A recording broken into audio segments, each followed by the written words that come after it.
Chananan, chananan. is SportsCenter.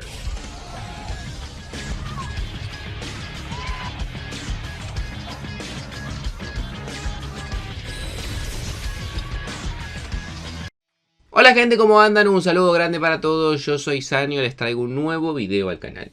En el día de hoy vamos a estar hablando acerca de la selección española, la que creo que en todos los que vemos fútbol en general está catalogada como la gran candidata en el próximo Mundial del 2026. Una selección que cuando juega es muy vistosa, una selección que juega muy bien, que colectivamente funciona, que tiene grandes talentos individuales y que además aplasta a sus rivales. Vamos a estar hablando de lo que ocurrió en esta última doble fecha, de lo que viene siendo el ciclo Luis de la Fuente y sobre todo vamos a hablar de tres aspectos.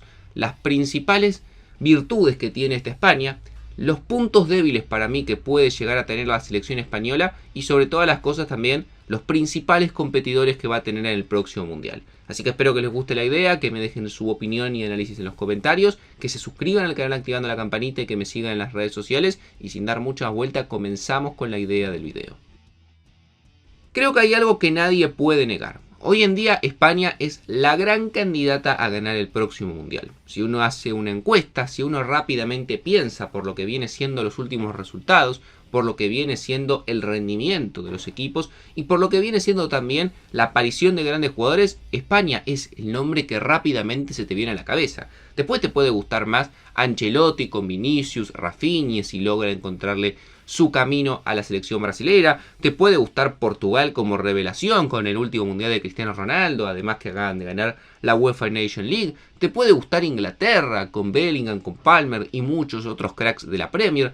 Te puede parecer mejor selección Francia con Mbappé y Dembélé, sobre todo una selección ofensivamente más interesante porque tiene dos de los mejores jugadores del mundo. Y en mi caso te puede gustar más la selección argentina de Scaloni, que viene con un gran funcionamiento colectivo en los últimos años y es la vigente campeona del mundo. Ahora, es innegable que el efecto España en los últimos año y medio, 2 años, es increíble lo que ha crecido a nivel futbolístico y cómo ha pasado de ser una selección que estaba ahí expectante con las ideas quizás de hacer un buen mundial a ser la gran candidata en los últimos 2 años, gracias principalmente a Luis de la Fuente y sobre todo también al crecimiento y la aparición de algunas figuras emergentes y jóvenes talentos que quizás hace 2 años no los teníamos tan claro. Los últimos 2 años y medio de España han sido prácticamente perfectos. De la mano de Luis de la Fuente, que ha dirigido 33 partidos en ese periodo, solamente ha perdido 2 encuentros en los 90 minutos. Frente a Escocia en su segundo partido justamente, que fue una caída 2-0, y luego un amistoso frente a Colombia 1-0. Después, en los 90 minutos, vuelvo a repetir, no volvió a caer. Fue campeón de la Eurocopa en el año 2024, ganándole a Alemania en cuartos de final, a Francia en semifinales y a Inglaterra en la final. Prácticamente la Eurocopa soñada y perfecta en cuanto a rivales y a resultados obtenidos. Y después también es cierto llegó a la final de la UEFA Nation League, donde tuvo otra derrota, pero claro, fue en los penales. Había empatado 2-2 con Portugal y después en los penales terminó perdiendo esa final hace un par de meses atrás. Viene muy bien en la eliminatoria, va a estar en el próximo Mundial, no hay ningún tipo de duda, pero lo que más asombra de esta España es cómo juega y cómo aplasta a sus rivales. La capacidad de generar situaciones y de marcar goles que tiene un conjunto español que al menos hoy en día en ataque da la sensación es la mejor selección del mundo. España viene de jugar una doble fecha en la cual comenzó ganándole 3-0 a Bulgaria, buen resultado frente a una selección claramente menor. Pero lo que sorprendió al mundo entero y que nadie se esperaba fue el segundo partido. Se enfrentaba a Turquía jugando en condición de local, que sabemos perfectamente que los turcos tienen una gran hinchada, muy buenos fanáticos y hacen sentir justamente cuando juegan en su casa, con una generación muy interesante de futbolistas turcos, triunfando no solamente en equipos como Galatasaray y Fenerbahce, sino futbolistas como Yilmaz, jugando hoy en día en el fútbol de su país, como Yildiz jugando en la Juventus, como Arda Güler jugando en el Real Madrid, entre otros, porque la verdad es que es una gran generación turca, y a pesar de todo eso, España no solamente le ganó, sino que la aplastó marcándole 6 goles, fue 6-0 en condición de visitante. Una España que realmente da la sensación de que casi no necesita jugar con un 9 goleador, porque Oyarzábal, que es el que cumple hoy en día esa función, no marcó ninguno de los 6 tantos. Fueron 2 de Pedri, 2 de Mikel Merino y 2 después de Ferran Torres, que ingresando desde el banco de suplente, hoy en día me animo a decir, debe ser el mejor suplente del mundo. Realmente lo de España no solamente es una cuestión de decir qué bien que juega, sino que realmente da la sensación de que es un monstruo que va a ser muy difícil de parar cuando te lo cruces en un mundial con los futbolistas que tiene y con cómo viene jugando. Y como decía antes, España tenía ya buenos jugadores antes del periodo de Luis de la Fuente, porque Pedri ya era una realidad, Rodri obviamente, Balón de Oro y consolidado como uno de los mejores pivotes del mundo, ya venía jugando hace rato. Obviamente, si uno se ponía a observar en el lateral derecho, había un jugador con mucha experiencia como Dani Carvajal. Si uno se ponía a mirar el resto del equipo, había nombres que complementaban muy bien, pero de la mano de la Fuente y sobre todo con la irrupción de muchos chicos, se ha generado una nueva España completamente renovada. Y es que 2 años atrás, cuando comenzó todo esto, Lamine Yamal era apenas un proyecto de gran jugador. Hoy en día es uno de los mejores del planeta.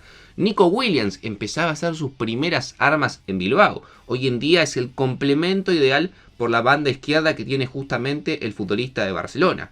Han aparecido en la defensa 2 jugadores que no estaban tampoco dentro de lo que era la órbita cercana de España. Dean Hudson, que acaba de fichar por el Real Madrid después de una increíble temporada en la Premier, y Pau Cubarsí, que con apenas 18 años se ha convertido en un jugador también muy importante, más allá de que normalmente para De la Fuente el titular sea Robin Lenormand. Y muchos otros futbolistas, quizás no tan jóvenes, pero que no eran parte del ciclo en general y que con De la Fuente se han afirmado a un nivel que no estaba en lo previsto. Hablo, por ejemplo, en la mitad de la cancha de Mikel Merino, que se ha vuelto fundamental.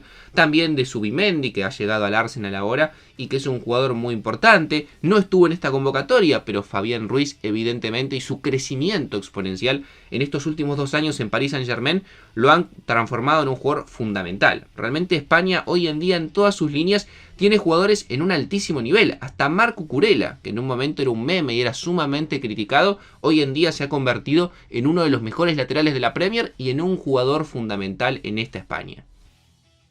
Las principales virtudes de esta España creo que las he ido mencionando a lo largo del video. Surge todo a partir de lo que para mí es el mejor mediocampo del mundo. Ya de la época de Xabi Alonso, Busquets, Iniesta, Xavi Hernández, España ha sacado una camada de volantes increíble y que hoy en día vuelve a replicar en los Pedri, en los Merino, en los Fabián Ruiz, en los Dani Olmo, en los Rodri, en los Zubimendi, y que es la parte fundamental de toda esta España, la capacidad para generar juego, para constantemente asociarse y poco a poco ir llegando al área rival y prácticamente meterse con la pelota dentro, que es un poco lo que pasó en uno de los goles frente a Turquía, en los cuales Merino termina marcando un muy lindo gol después de 25 pases en una secuencia de asociación que muy pocas selecciones se pueden dar el gusto de hacer.